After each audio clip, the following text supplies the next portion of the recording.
చట్టసభల్లో వడ్డెర కులస్తులకు ఎంపీ శాసనసభ స్థానాలు కలిగించాలి.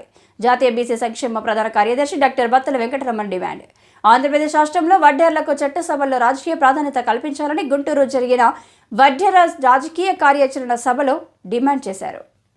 ముఖ్యంగా ఎక్కువ జనాభా కలిగినటువంటి సత్యసాయి జిల్లాలో, కదిరి, పల్నాడు జిల్లాలో గురజాల ఈ 2 శాసనసభ స్థానాలు, ఒక పార్లమెంటు స్థానం కేటాయించాలని రాష్ట్ర వడ్డెర రాజకీయ భవిష్యత్తు కార్యాచరణ సభలో 26 జిల్లాల నుండి వచ్చిన వడ్డెర నాయకులు ఏకగ్రీవ తీర్మానం చేశారు. తొందరలో అన్ని పార్టీల నాయకులను కలిసి చట్టసభల్లో ప్రాతినిధ్యం ఇవ్వాలని కోరనున్నారు.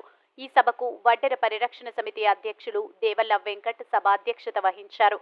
ఈ కార్యక్రమంలో బీసీ సంక్షేమ సంఘం జాతీయ ప్రధాన కార్యదర్శి బత్తల వెంకటరమణ, రాష్ట్ర వడ్డెర కార్పొరేషన్ చైర్మన్ దేవల్ల రేవతి, రాష్ట్ర వడ్డెర సంక్షేమ సంఘం తన్నీరు ఆంజనేయులు, వడ్డెర రాష్ట్ర నాయకులు సంపంగి గోవర్ధన్, 26 జిల్లాల వడ్డెర నాయకులు పాల్గొన్నారు.